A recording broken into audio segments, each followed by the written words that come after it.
Alors je vais vous poser une triple devinette avec une seule réponse. Comment est-ce possible qu'on puisse avoir un mouktsé, un objet qui est kodesh, et qu'il soit tout de même mouktsé? Comment est-ce possible d'avoir un sefer qui fait partie du canon biblique, qui fait partie des Kitvé à Kodesh, et qu'il soit tout de même mouktsé? Deuxième question, comment est-ce possible que ce soit mouktsé un Shabbat et pas mouktsé un autre Shabbat? Troisième question, comment est-ce possible que ce même objet il soit mouktsé pour certains et pas pour d'autres? La réponse, c'est Purim Meshulash. Et c'est l'occasion pour moi d'en parler. On n'a pas vraiment l'occasion d'étudier ce sujet parce que nous n'habitons pas Yerushalayim. Alors pour nous, Purim, c'est le 14 Adar, c'est immuable, invariable, donc la question ne se pose pas pour nous, c'est pour ça qu'on n'étudie pas ce sujet. Or,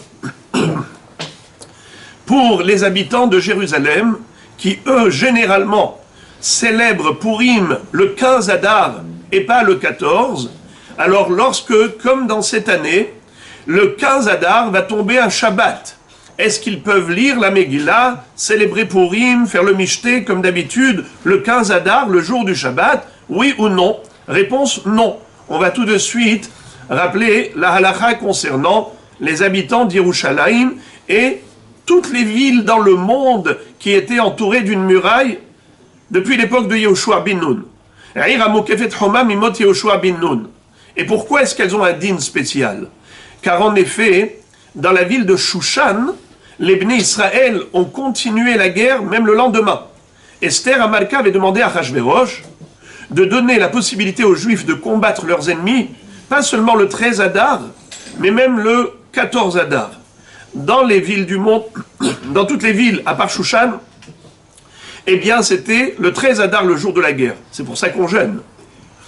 Quand est-ce qu'ils ont pu se reposer et célébrer la victoire? Le lendemain, le 14 Adar. C'est pour ça que c'est Purim. Mais à Shushan, elle a demandé un jour supplémentaire. Donc ils ne se sont pas reposés le 14 Adar, ils se sont reposés le 15 Adar. Toutes les villes qui ressemblent à Shushan, qui avaient une muraille, eh bien, en effet, vont ressembler à Shushan, ils feront Purim le 15 Adar. C'est le cas d'Yerushalayim. J'ouvre juste une parenthèse. Pourquoi est-ce qu'on a parlé de l'époque de Yehoshua bin Nun? Mais à l'époque de Josué, on était bien avant l'histoire de Haman, bien avant l'histoire de Purim. Alors quel rapport avec Yehoshua bin Nun? Les Rishonim nous expliquent qu'étant donné que Eretz Israël était détruite à ce moment-là, à l'époque de Haman, de Hachvérosh, on était en Galout Bavel, Eretz Israël était Hareva, on n'a pas voulu mettre à l'honneur et mettre en relief la diaspora par rapport à Eretz Israël. Alors on a réservé à Eretz Israël un siman, c'est que toutes les villes entourées de murailles, depuis l'époque de Yehoshua bin Nun, conquérant d'Eretz Israël, eh bien, ces villes-là, elles ont le même statut que Shushan. Bien que à Shushan même, il n'y avait pas de murailles à l'époque de Yehoshua bin Nun. C'était qu'à l'époque de Achashverosh. Alors, Shushan, bien que ces murailles n'existaient pas à l'époque de Yehoshua bin Nun, tout de même, c'est là-bas qu'a eu le Nes, le 15 Adar, donc on fait Purim le 15 Adar à Shushan. Mais dans toutes les autres villes qui ressemblent à Shushan, parce qu'elles ont des murailles, alors on exige que ces murailles datent depuis l'époque de Yehoshua bin Nun. Alors maintenant, voilà, vous connaissez le Yesod. Maintenant, lorsque Purim tombe le 15 Adar, mais c'est un Shabbat, est-ce qu'on peut lire la Megillah? Réponse, non. Pourquoi est-ce qu'on ne peut pas lire la Megillah le 15 Adar, le jour du Shabbat? Hachamim ont décrété, comme pour le Lulav, lorsque ça tombe Shabbat, comme pour le Shofar, lorsque ça tombe Shabbat, l'interdiction de sonner le Shofar, de prendre le Lulav, de peur qu'il le transporte dans le Reshut Arabim, dans un domaine public, chose interdite le Shabbat. Alors, la même chose, la Megillah, pas tout le monde sait la lire, il risque de prendre la Megillah et aller chez le Baki, chez celui qui sait lire, et lui dit, s'il te plaît, tu peux me lire? Et oh, mais tu as transporté dans le Reshut Arabim la Megillah. Eh bien, il a oublié. Il va faire une Avera pour vouloir faire une mitzvah. C'est pour cela que Hachamim ont annulé la lecture de la Megillah à Yerushalayim lorsque le 15 Adar tombe Shabbat. Alors, quand est-ce qu'ils vont lire? ils vont lire comme tout le monde, c'est-à-dire le 14 Adar, le vendredi. Le vendredi où tout le monde lit la Megillah, 14 Adar, c'est le jour de la lecture cette année, même à Jérusalem. Ils ne vont pas lire le Shabbat. Alors maintenant, regardez pourquoi ça s'appelle Purim Meshulash. Purim réparti en 3. Nous avons 6 mitzvot à Purim. La lecture de la Megillah, la lecture de la Torah avec la Haftara, ce qu'on appelle Parashat Vayavo Amalek. Et nous avons également le Mishté, Matanot la Evyonim, Mishloach Manot et Alanissim dans la Tfila et Birkat Amazon. Ces 6 mitzvot vont être répartis en 3. 2, 2, 2. Le vendredi 14 Adar, on va lire la Megillah et on fera Matanot la Evyonim. Pourquoi c'est lié? Car les pauvres, eux, ils attendent la lecture de la Megillah.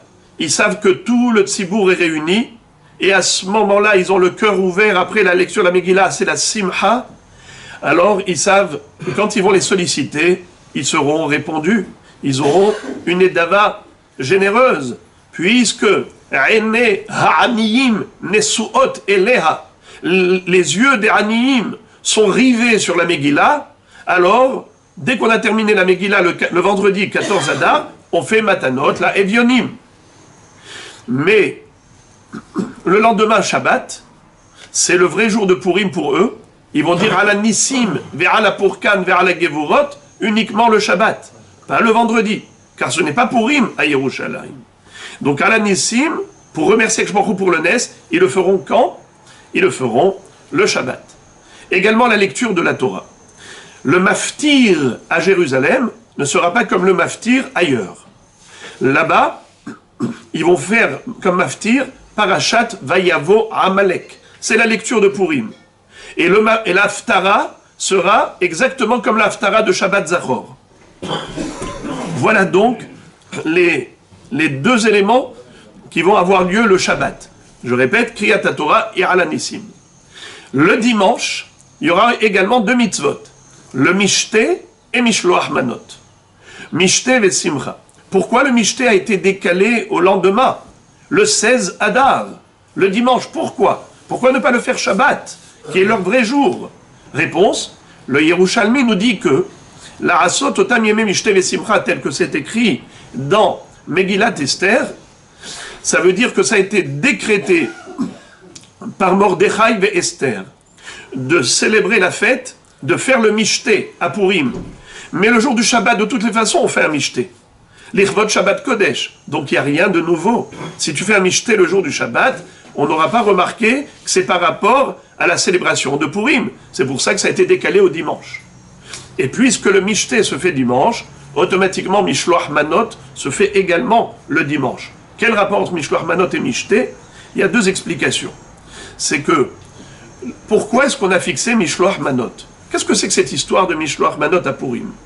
Alors, le Rabbi Shlomo el-Kabatz, dans son livre Manot al-Lévi, pourquoi il a appelé Manot al-Lévi? Parce qu'il était Lévi. Rabbi Shlomo al-Lévi el-Kabatz, il a envoyé comme Mishloach Manot à son beau-père un livre de commentaires sur Megillat Esther, qu'il a appelé Manot al-Lévi, Mishloach Manot du Lévi. On n'est pas quitte avec un Mishloach Manot, avec des commentaires. Il faut quelque chose de mangeable, de comestible. Mais en tout cas, c'était un très beau cadeau pour son beau-père. Il a écrit dans son livre que le but de Mishloach Manot, c'est d'intensifier la Ahdout. C'est de forger un esprit d'union au sein du peuple juif, contrairement à l'accusation de Haman qui disait qu'on est un peuple divisé. Eh bien non, l'Erkenos et Kol HaYehudim, les juifs ils sont unis. Mais il n'y a pas que cette raison, il y a la raison du Troumat Ad-Deshen. Le Troumat Ad-Deshen, qui également est l'un des Rishonim, nous dit que pourquoi est-ce qu'on fait le Mishté, et pourquoi est-ce qu'on fait Mishloach Manot? C'est parce qu'il y a des gens qui sont pauvres. Et les pauvres, on leur donne, c'est vrai, Matanot la Evyonim. Mais est-ce que tout le monde tend la main? Est-ce que tout le monde fait la manche? Non. Il y a des gens qui sont dans le besoin, mais ils ont de la dignité. Et par rapport à leur dignité, ils ne vont pas faire la manche. Ces gens-là, ils risquent de se retrouver Purim sans argent pour faire le Mishté. Qu'est-ce que les Hachamim ont fait à l'époque d'Amegillah très intelligemment? Ils ont dit, on envoie des cadeaux, tout le monde à tout le monde, riche ou pauvre. Et alors, on est sûr que les pauvres vont recevoir, puisqu'on envoie même aux riches. Et même la personne qui a de la dignité humaine et qui n'ose pas solliciter et recevoir de la tzedaka, il recevra automatiquement les mishloach manot, donc il pourra faire le mishté. Donc, pourquoi on fait mishloach manot? Pour permettre à tout le monde de faire le mishté, même les pauvres qui ne vont pas solliciter. Autre raison, c'est que le mishloach manot, ça doit être une mana du mishté que tu envoies à ton voisin. En réalité, on n'envoie que ce qui est mangeable. Et les maasé, d'après certains rishonim, c'est que tu dois prendre une partie de ce que tu as préparé pour ton mishté, une partie de cela, tu l'envoies à ton voisin. C'est ça, mishloach manot. C'est une partie de ton mishté. Tu lui envoies, tu as fait un poulet rôti, envoie-lui un poulet rôti. Tu as fait un rôti de veau, envoie-lui des tranches de rôti de veau. Envoie-lui du vin, envoie-lui, comme c'est écrit dans la Gemara, que Rabbeinu Akadosh, il a envoyé à Rabbi Oshaya, un veau et 3 tonneaux de vin. Ça, c'est mishloach manot. D'accord? Donc, en tout cas, vous avez compris pourquoi le mishloach manot et le mishté auront lieu le dimanche à Jérusalem, le 16 Adar. Donc, ils auront le 14, le 15 et le 16, 3 jours de célébration. Et maintenant, j'arrive à la réponse par rapport à ma première question. Qu'est-ce que je vous avais demandé? Comment est-ce possible d'avoir un livre Kodesh qui est Mouktsé? Réponse, la Megillat Esther à Jérusalem, le Shabbat du 15 Adar. Étant donné que les Chachamim ont interdit de lire dans la Megillah le Shabbat du 15 Adar, puisque c'est assourd pour eux de lire, eh bien cette Megillah est Mouktsé. Et cette même Megillah, elle est Mouktsé que à Jérusalem. On se trouve en dehors d'Yerushalayim, comme ici à Natania, le même 15 Adar, tu pourras prendre la Megillah, lire dedans, étudier, il n'y a aucun problème. Et même à Jérusalem, en bulle, c'est à Yerushalayim. Bruchim tiyu, Shabbat Shalom, 2 secondes.